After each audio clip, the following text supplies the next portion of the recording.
गुरुप्रेष्ठाय धीमते श्रीमते भक्तिवल्लभा तीर्थगोस्वामिने नमः। यतीन्द्रियनमस्तुभ्यं गौरकृष्णप्रियात्मने रूपानुगगति ज्ञाय गुरुदेवाय ते नमः। कृपया क्षमताम् अपराधिजनं कलुषायुतसक्तसुदीननरम् सुपथे परिचालय सर्वदिनम् प्रणमामि च माधव देवपदम्। पतित पावन परम करुणामय परमाराध्यतम श्रील गुरुदेव नित्य लीला प्रविष्टो विष्णुपाद परमहंस परिव्राजकाचार्य अष्टोत्तर शतश्री श्रीमद् श्रील भक्ति वल्लभ तीर्थ गोस्वामी महाराज जी के अभय चरण में असंख्य कोटि साष्टांग दंडवत प्रणाम करते हुए उनकी अहेतु कृपा प्रार्थना करता हूँ। परमाराध्य शिक्षा गुरु नित्य लीला प्रविष्टो विष्णुपाद श्रील भक्ति विज्ञान भारती गोस्वामी महाराज जी एवं श्रील भक्त निकेतन तुर्याश्रमी गोस्वामी महाराज जी के श्री चरण में असंख्य कोटि साष्टांग दंडवत प्रणाम करते हुए उनकी अहेतु की कृपा प्रार्थना करता। हम लोग यहाँ पर उपदेशामृत के विषय में श्रवण कर रहे हैं, जिसके अंतर्गत बताया गया किस प्रकार से प्रजल्प खतरनाक है कि वो भी बहिर्मुख प्रजल्प हो। तो प्रजल्प अगर बहिर्मुख है तो वो बहुत खराब है, वो ठीक होता नहीं। इसलिए उसी के अंतर्गत हम लोग सुन रहे हैं वितर्क के बारे में, किस प्रकार से हानिकारक होता है। फिर भी एक बात यहाँ पर बतलाते हैं, क्या सही क्या खराब, इस तरह का जो वेदानुसार चर्चा, मतलब एक साधक के साधना के पथ में क्या सही क्या खराब इत्यादि विचारों को लेके जो चर्चा होता है वो कभी भी वितर्क में नहीं आता है। इसलिए श्री चैतन्य महाप्रभु जी ने उपदेश किया। क्या उपदेश किया? अतएव भागवत करह विचार। बोलते हैं इसीलिए तुम विचार करना इस पे, भागवत जी के ऊपर। संबंध ज्ञान का निरूपण करने में जो कथोपकथन होता है वो प्रजल्प नहीं होता। मतलब संबंध ज्ञान भगवान के साथ जीव का किस प्रकार से संबंध है, उस संबंध को लेकर के जो चर्चाएं होते हैं वो वास्तविकता में कभी प्रजल्प नहीं होता।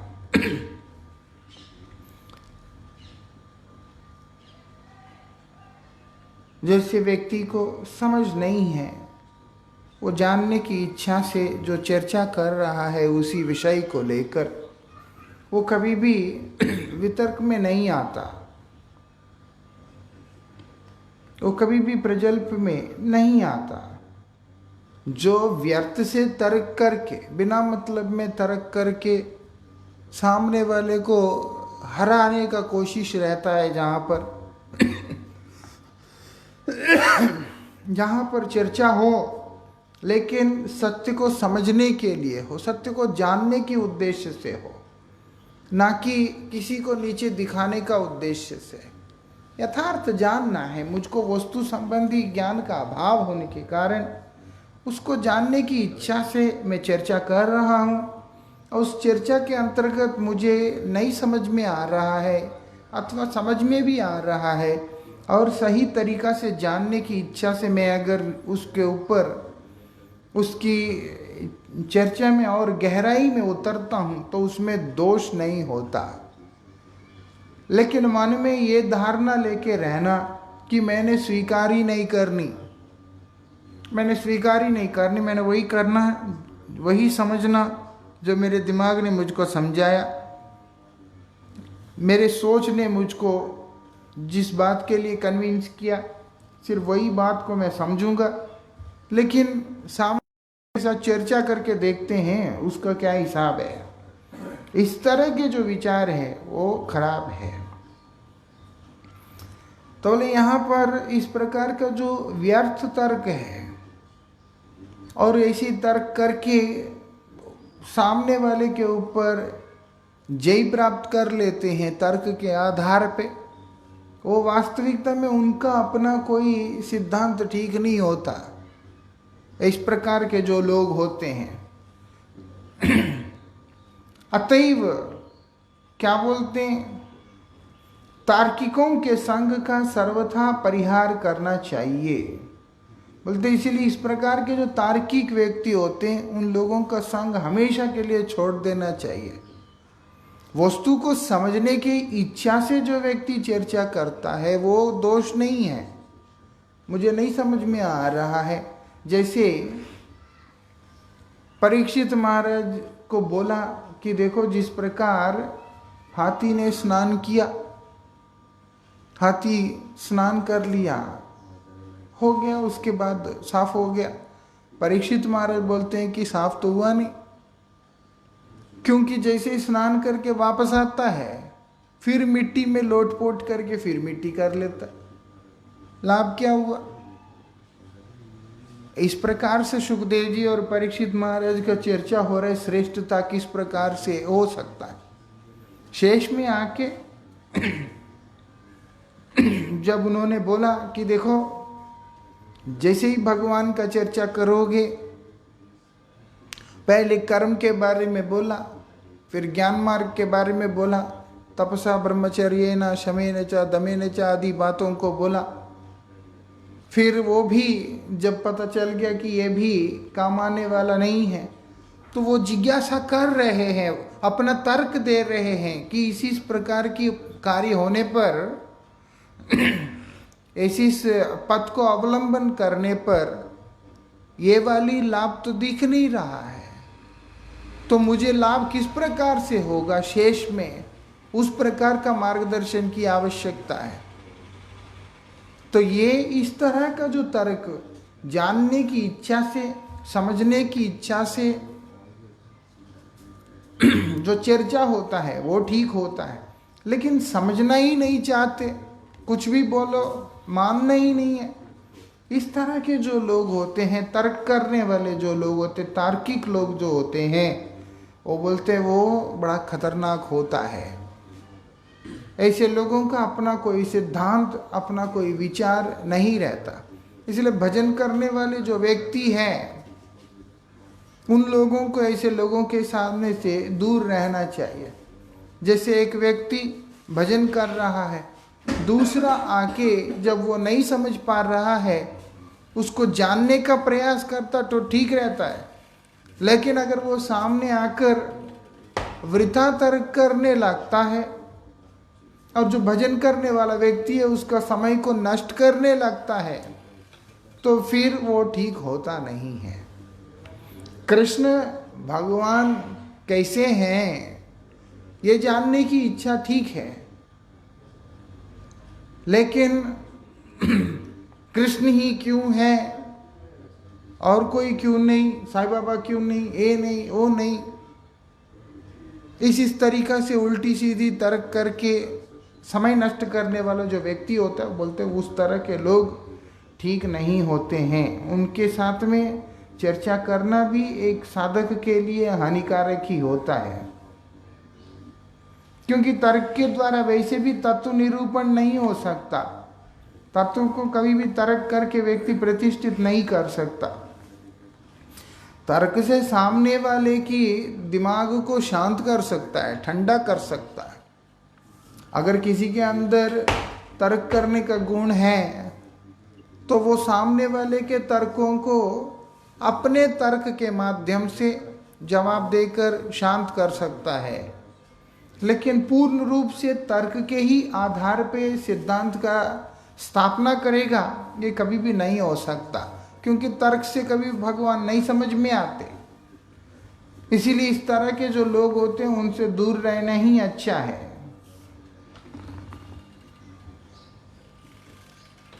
वह सार्वभौम भट्टाचार्य जी, जो कि अपने समय के बहुत बड़े विद्वान थे, बहुत बड़े विद्वान थे, मायावादी विद्वान थे। क्या करते थे वो? वाद विवाद करके, तर्क करके सभी पंडितों को एकदम शांत करा देते थे। उनके सामने कोई ऐसे पंडित वगैरह टिक नहीं पाता था। उनका वही सिद्धांत था, जो परम ज्ञानी है।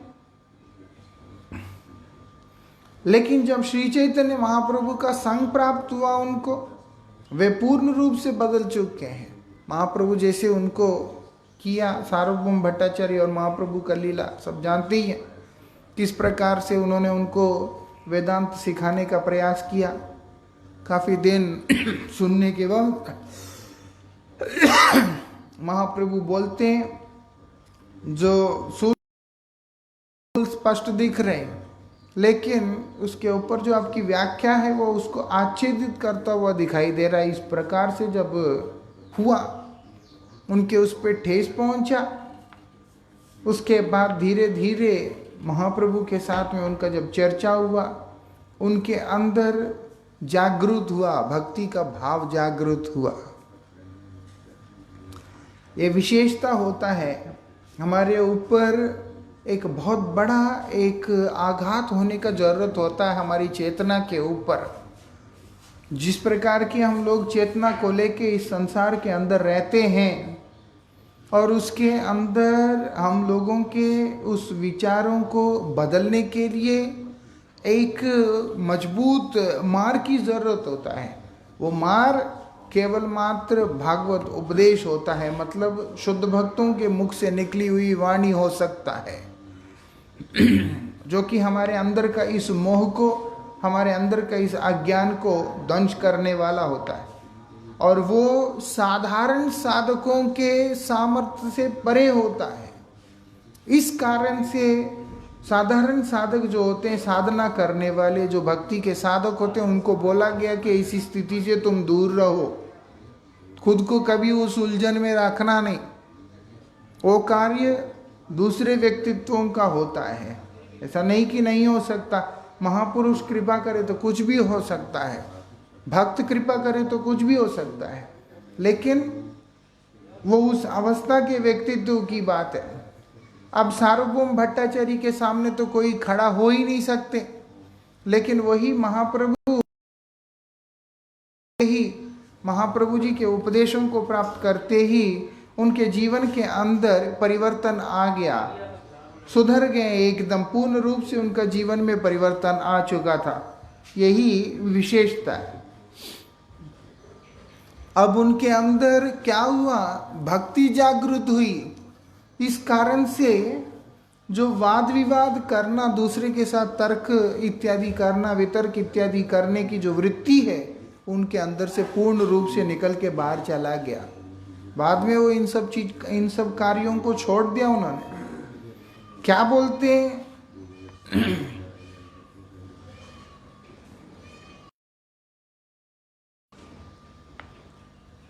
उन्होंने स्वयं कहा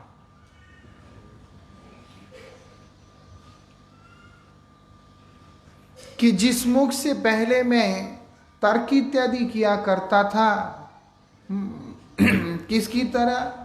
गीदड़ की तरह तर्क इत्यादि करके आनंद लिया करता था। बोलते आज लेकिन मैं अपने तमाम समय को, अपने सारी समय को भगवान के नाम के उच्चारण और कीर्तन के उच्चारण में लगाकर अपने आप को धन्य महसूस कर रहा हूं। इसी बात को पुष्टि करते हुए क्या कहते हैं श्री चैतन्य चरितामृत में, परमार्थ विचार गेला करिमात्रवाद, कहाँ मोई पाऊं कहाँ कृष्ण प्रसाद, कृष्णेर प्रसाद। वाद विवाद करते करते परमार्थ का विचार तो विदा हो गया है, अब मैं कृष्ण की कृपा कैसे पाऊंगा।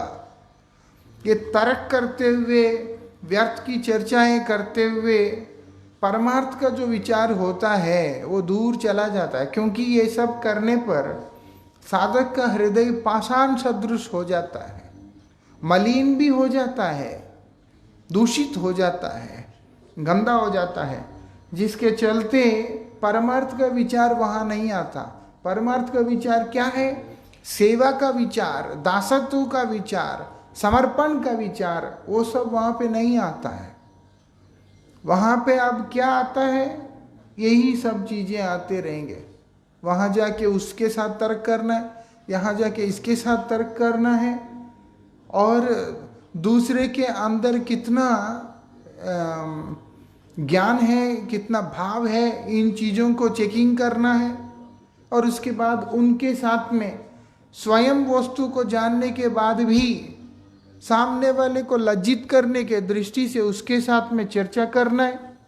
ये सारी चीज़ें जितने भी होते हैं ये सब बिल्कुल ठीक होता नहीं। एक विषय वस्तु को स्वयं जानने के बाद भी, अच्छी तरह से जानने के बाद भी, और उसको अधिक जानने की इच्छा ना होते हुए भी सामने वाला व्यक्ति का उस वस्तु संबंधी ज्ञान कितना है उसको परखने का चेष्टा से जो चर्चा किया जाता है वो भी इसी के अंदर आ जाता है, वाद विवाद में ही आ जाता है। कई होते हैं, कई सभाओं के अंदर जाओगे वहाँ पर ये लीला देखने को आता है। जो लोग बोलते हैं दूसरा इस प्रकार से बोलता है जिससे कि सामने वाले को लगे जिसने बोला उससे मैं कुछ एक कदम ज़्यादा ही बोला, अच्छा ही बोला। या फिर किसी ने कुछ बोला कि उसके बात को काटना, मतलब ये बात को अनुभव करना कि सामने वाला व्यक्ति तो मूर्ख है कि मैं विद्वान हूँ, मैं ज्ञानी हूँ, इस तरह का जो भाव, ये सारी चीज़ें वो ठीक होता नहीं। इससे परमार्थ का जो विचार है वो विदा हो जाता है। कि आप अपने हृदय के उद्गारों को व्यक्त किया अपने भावना और अपने शब्दों के अनुरूप, और सामने वाला व्यक्ति को भी अपने उद्गार, अपने भावनाओं को व्यक्त करने का पूर्ण अधिकार है। लेकिन उसको छोड़कर कि एक दूसरे के बातों के ऊपर वाद विवाद करना, तर्क इत्यादि करना, इससे क्या होता है? हृदय पाषाण हो जाता है। हृदय के अंदर वो कोमल भाव खत्म हो जाता है। जब हृदय कोमल ही नहीं होता तो वहां पर परमार्थ का विचार कहाँ है? देखने में वेश भाषा से भक्त होगा, लेकिन विचारों से जब देखते हैं, आचरण से देखते हैं, तो वो परमार्थ से शून्य होगा। वो परमार्थ से शून्य होगा। बोलते हैं ऐसी स्थिति में कृष्ण की कृपा कहाँ से मैं प्राप्त करूंगा? भगवान का कृपा मुझे मिलेगा कहाँ से? ऐसी स्थिति में नहीं मिल सकता। भगवान किसको मिलते हैं? जिसका मन निर्मल है, जिसका मन कोमल है, जिसके अंदर छल होता है, जिसके अंदर कपट होता है, उसको कभी भी भगवान को प्राप्त नहीं कर सकता। जो ये तर्क कुतर्क करने वाले जो लोग, वे भी सामने वाले को ठगेगा। वो उसके अंदर फिर कपट, अंदर कुछ होता है, बाहर कुछ प्रस्तुत करने का एक अभ्यास है, वो उसके अंदर आ जाता है। ये सब ठीक होता नहीं। अंतरे बाहिरे सम व्यवहार। श्रील भक्तिविनोद ठाकुर जी बोलते हैं अंदर बाहर से सम व्यवहार रखना बहुत ज्यादा जरूरी होता है, ये विशेषता है।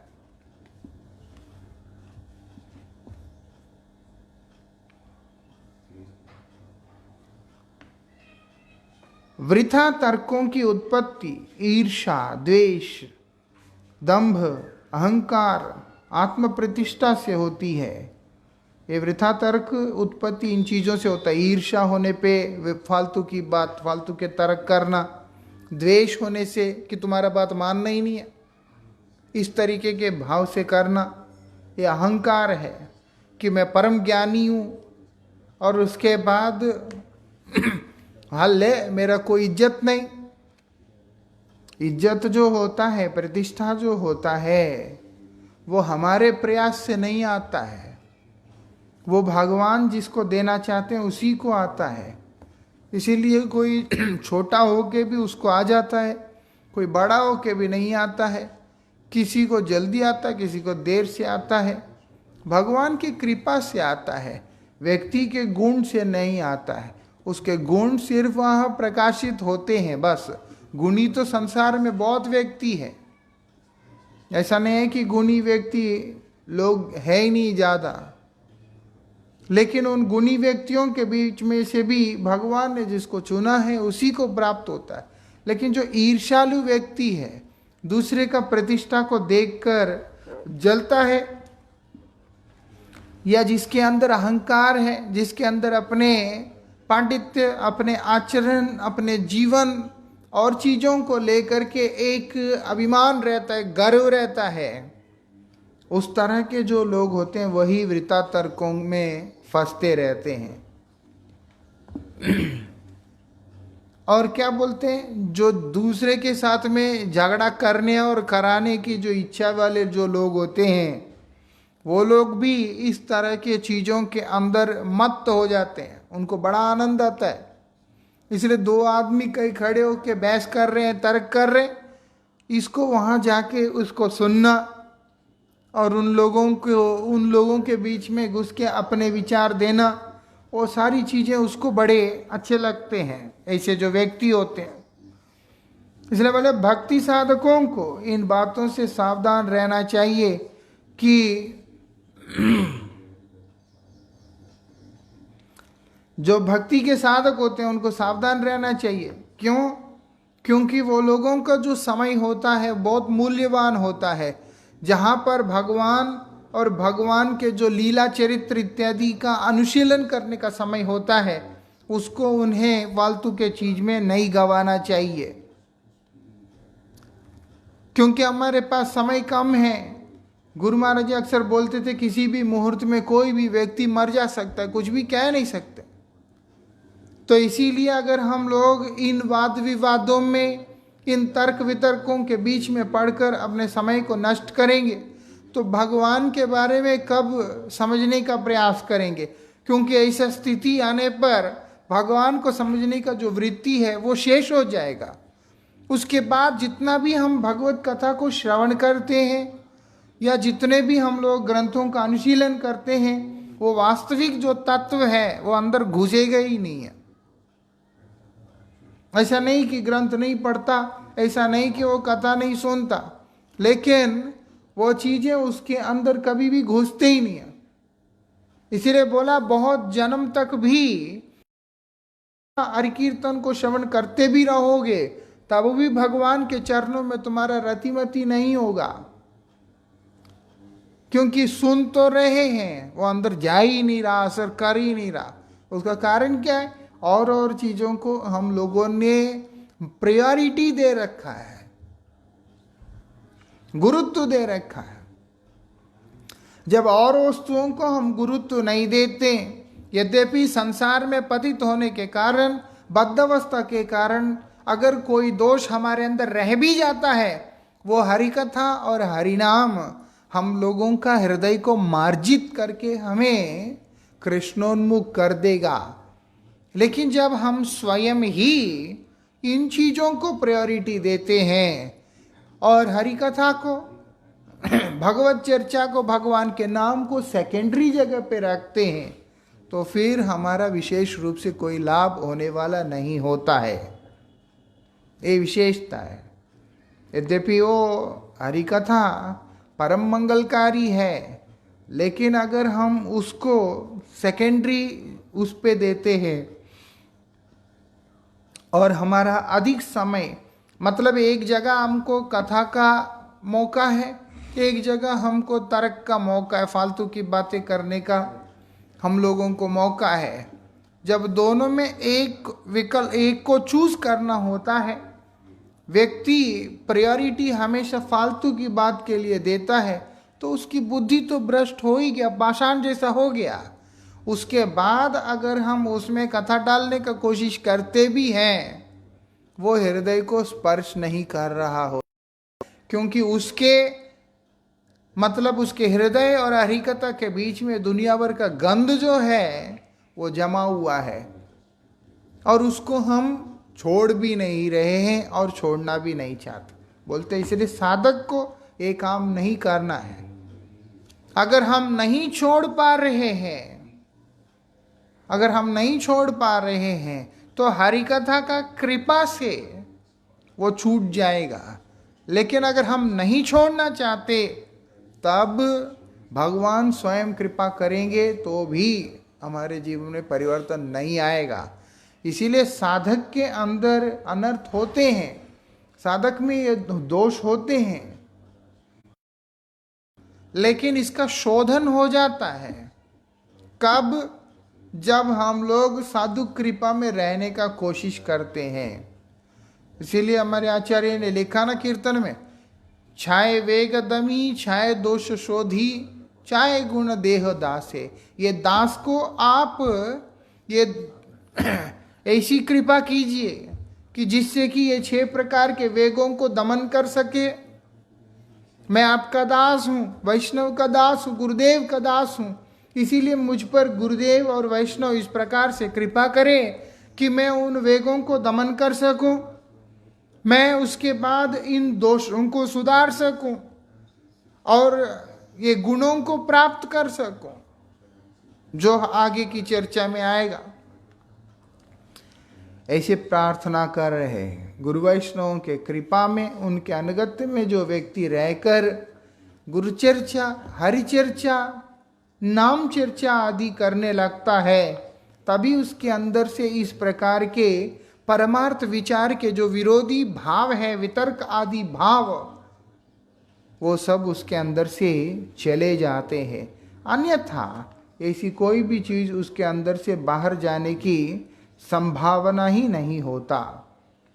और इसके अलावा और क्या क्या खतरनाक है, वो बोलते परचर्चा, दूसरे के बारे में चर्चा, वो बहुत खराब है।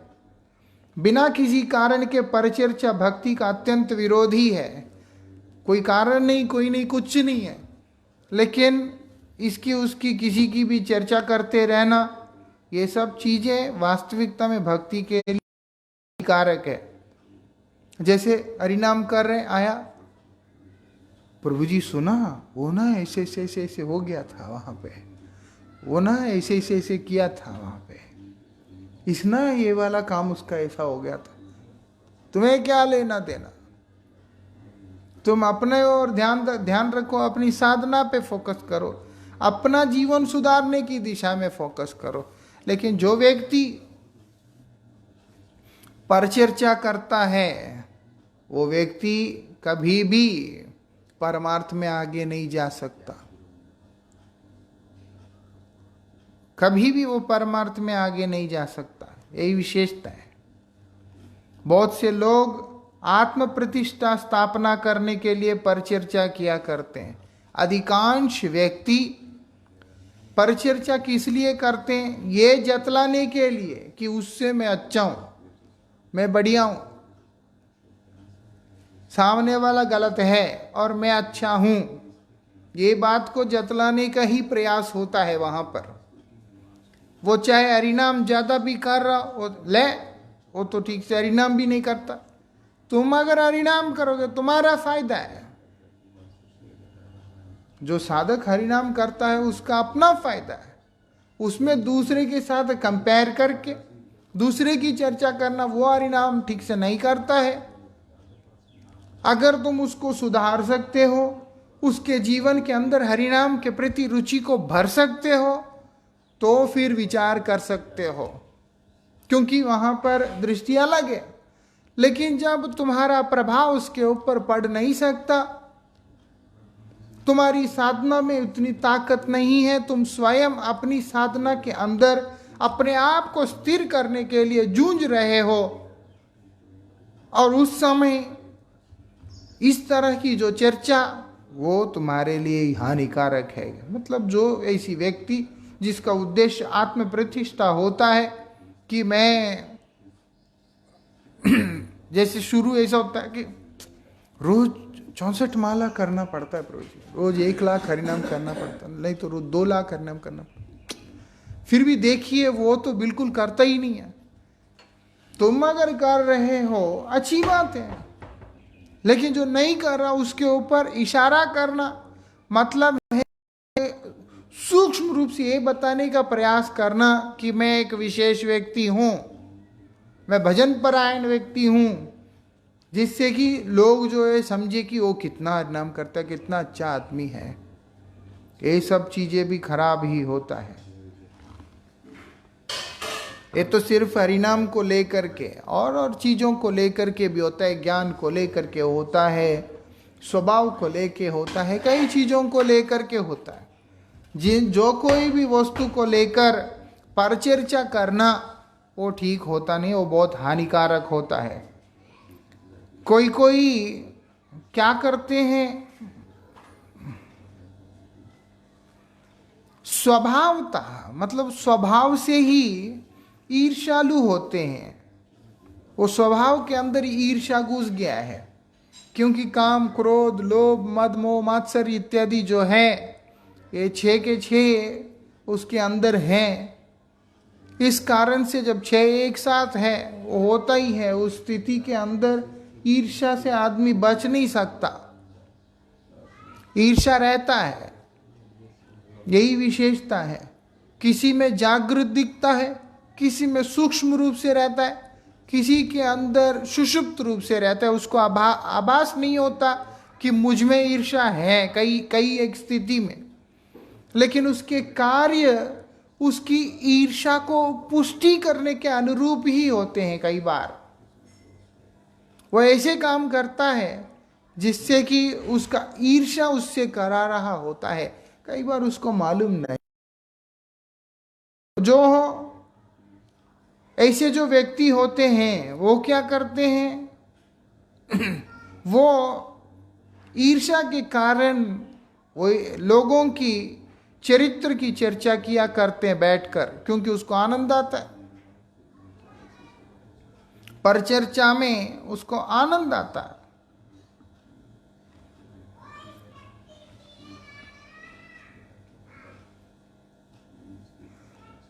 और यहां पर हमारे आचार्यगण बता रहे हैं कि जो इस प्रकार के परिचर्चा करने वाले, जो व्यर्थ के परिचर्चा करने वाले जो लोग होते हैं, और ना केवल चर्चा, उसके अंदर उसके आनंद में डूब जाते हैं, उनको बड़ा आनंद आता है, बहुत मजा आता है। ऐसे व्यक्ति भगवान के श्री चरणों को स्पर्श तक नहीं कर सकते, वो कभी भी भगवान के चरणों को स्पर्श नहीं कर सकते। यद्यपि बाह्य दृष्टि से वो लोग परम ज्ञानी भी हो सकते हैं, बहुत प्रभावशाली व्यक्ति हो सकते हैं, क्योंकि बद्धजीव तक कोई अपना समझ होता नहीं है। इसीलिए जो बद्धजीव है उसके द्वारा किसी को श्रेष्ठ गणना कर लेना, वो उसका श्रेष्ठत्व को प्रमाणित नहीं करता है। लेकिन परमार्थिक विचार से व्यक्ति जब देखते हैं कि कितना आगे गया, तो उसी साधक को मालूम पड़ता है कि वास्तविकता में मैं बहुत पीछे में हूं। लेकिन उसका अहंकार, उसके अंदर का जो ईर्ष्या का जो भाव, वो उसको कभी भी अपने आप को नीचे देखने ही नहीं देता। उल्टा वो जब भी उसको देखना होता है वो हमेशा दूसरे को देखता है। दूसरे को देखकर, विशेष करके जो निकृष्ट स्वभाव का व्यक्ति है, उसी को देखकर उसके सामने अपने श्रेष्ठत्व को दिखाने का प्रयास करता है, उसके सामने श्रेष्ठत्व को प्रकाशित करने का। मैं बढ़िया हूं भाई, मैं उससे कितना अच्छा हूं। जो बहुत अच्छा है उसके सामने तुम जब खड़े हो, तुम्हारा क्या अस्तित्व है वो देखता ही नहीं है।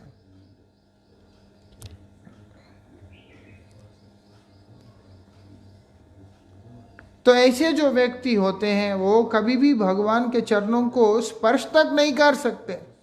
उसमें स्थिर होना तो दूर की बात है, उनके चरणों में अपने मन को लगाना तो दूर की बात है।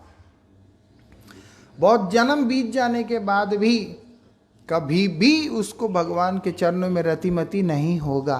परमाराध्य गुरु महाराज जी इसीलिए परचर्चा को कभी भी बढ़ावा दिया नहीं है, कभी भी इस चीज का प्रोत्साहित नहीं किया। एक माता आके अपने पति के बारे में गुरुजी से कहती है कि मेरा पति ऐसा है, मेरा पति वैसा है, वैसा है, वैसा है, तो पूछती है गुरुजी से कि मुझे क्या करना चाहिए। गुरु महाराज जी ने सबसे पहले यही कहा, सबसे पहले तो तुम्हें तुम्हारी पति की निंदा करना बंद करना चाहिए। बोले मुझे नहीं। फिर उसके बाद गुरुजी ने उनको जो भी बताना था आगे की बात बताया। यहां तक उस तरह की चर्चा को भी कभी भी कोई महाजन स्वीकार नहीं करते हैं, जबकि वो कोई दूसरे की बात नहीं बोल रही है। तो जो यहां पर क्या बोल रहे हैं, ऐसे जो चर्चाओं में पड़ा हुआ व्यक्ति कभी भी भगवान के चरणों को स्पर्श नहीं कर सकता। अक्सर कई माताओं में देखने में आता है, वो कभी 2 मिनट बैठ जाती है साथ में, तीसरी की चर्चा को लेके बैठ जाती है। 2 माताएं बैठी है, आई है, वो तीसरी की चर्चा लेके शुरू हो जाती है। यहाँ पर ऐसे ऐसे माला का आवाज भी आता है खटखट खटखट करके, और वहां पर जो है मुख से दूसरे की चर्चा भी चल रहा होता है। उनको मालूम नहीं पड़ता, जब एक समय आने के बाद उनको ये भाव आता है कि हमने तो साधु संग किया, हम तो वैष्णवों से मिल के आए, कीर्तन करके आए, लेकिन जब घर आए हैं तो कथा कीर्तन का तो पता नहीं, लेकिन दुनिया का गंध को अपने अंदर भर करके लेके आए हैं।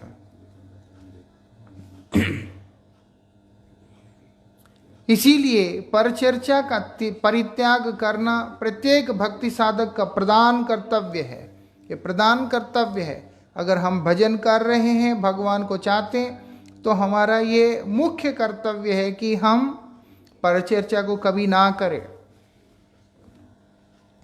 किसी की निंदा चर्चा, किसी की स्तुति चर्चा, दोनों ही करने की जरूरत नहीं। अगर कर सकते हैं तो दूसरे की अच्छाई के बारे में चर्चा करना चाहिए। हृदय मानता नहीं है, लेकिन अगर कोशिश करके दूसरे की अच्छाई के बारे में चर्चा करने का प्रयास करना चाहिए। गुरुजी यही बोलते थे हमेशा। कोई आके किसी के बारे में बोलते हैं, गुरुजी एक बात बोलते थे, आपने तो ये बारी बता दिया, उसमें कोई गुण तो होगा, उसमें कोई गुण है। एक बार गुरुजी ने पूछा था एक को, जिसके बारे में आप बोल रहे हैं अच्छी बात है, उसमें कोई गुण तो होगा? बोले हाँ गुरुजी ऐसा ऐसा गुण है। गुरुजी बोलते उसी को देख के उसको सम्मान करना सीखना। जिसके अंदर गुण है, एक ही गुण हो, बोलते बाकी सारी चीजों को हटाओ, उस एक गुण को लेकर के उसके बारे में श्रद्धा का मतलब चर्चा नहीं करनी। अगर करनी भी है तो सामने वाले के अंदर जो अच्छाई है उसको देखने का प्रयास करना और उसी अच्छाई का चर्चा करना है कि वो अच्छा गुण मुझ में कैसे आएगा। इस प्रकार के भाव से उसको भजन में जो रुचि है वो मुझ में किस प्रकार से आएगा, इस तरीका से गुण देखने का प्रयास करना चाहिए और वृथा चर्चाएं कभी भी नहीं करना चाहिए, उसको हटा देना चाहिए अपने अंदर से। किंतु कुछ पर चर्चाएं ऐसी होती हैं जो भक्ति के साधन में अनुकूल होती हैं। ऐसी परिचर्चा बुरी नहीं है, पर नहीं सकता, ये चीजें वो हैं जो कि छोड़ नहीं सकता, इसीलिए इनको संशोधन करना, इसको शोधन करने की बात हो रहा है, शुद्ध करने की बात हो रहा है। उसके अंदर जो है बोलते हैं परिचर्चा करना है तो कर सकते हैं। कुछ एक परिचर्चाएं ऐसा है जो कि भक्ति के लिए हानिकारक नहीं है, वो बुरी नहीं है, वो भक्ति के लिए अनुकूल ही है, बोलते वो कर सकते हैं। संपूर्ण रूप से परिचर्चा त्याग कर देना वो तभी संभव है जब कोई शहर छोड़ के गांव में, वो जंगल में चला गया, क्योंकि वहां आपके साथ वार्तालाप करने के लिए कोई होता ही नहीं, वहां आपके साथ किसी भी विषय को लेकर चर्चा करने के लिए कोई होता ही नहीं है। इसलिए वहां पर संभव हो सकता है बाह्य दृष्टि से, नहीं है तो जिस परिवेश में एक व्यक्ति रहता है वहां पर उसको परिचर्चा ना हो उसके साथ, वो संभव ही नहीं है। बोलते भक्ति के साधक जो होते हैं दो प्रकार से होते हैं, एक कौन है, एक गृहस्थ होता है और एक गृह त्यागी होता है। मतलब जैसे हम जैसे एक गृहस्थी व्यक्ति है उनके जैसे। गृह त्यागी का विषयों से संपर्क ना रहने से वे परिचर्या संपूर्ण रूप से परिहार कर सकते हैं। विषयों का संपर्क ना रहने पर जो गृह त्यागी होता है, जैसे मठवासी इत्यादि हमारे जैसे जो होते हैं, वो लोग तब जाकर संपूर्ण रूप से इसको त्याग कर सकते हैं। अगर हम विषयों के बीच में अपने आप को उलझा के रखते हैं तो हम आश्रम में रहते हुए भी परिचर्चा को त्याग नहीं कर सकते कि मठ में आने के साथ हमारा परिचर्चा का दोष चला गया, ईर्ष्या चला गया, वो चला गया, ये चला गया, नहीं होता। हम जब विषयों से विमुख होंगे, विषयों से मुक्त होंगे, तभी ये संभव पर हो पाएगा। इसलिए यहाँ पर एक आइडियल बता रहे हैं, एक आदर्श बता रहे हैं, एक विचार बता रहे हैं कि जो त्यागी व्यक्ति होता है, जो विरक्त व्यक्ति होता है, वो व्यक्ति विषयों से भी विरक्त होता है। शब्द स्पर्श रूप रस गंध आदि से विरक्त रहने के कारण उसके अंदर किसी प्रकार के परिचर्चा करने का कोई मतलब ही नहीं रहता है। उसके अंदर किसी भी प्रकार का परिचर्चा करने का व्यवस्था नहीं रहता, और ऐसे जो होते हैं साधक, वो उसको झट से परित्याग भी कर देते। वो परित्याग करना उनके लिए कठिन नहीं होता, क्योंकि वो विषयों में लिप्त नहीं है, विषयों के साथ उसका संपर्क नहीं है।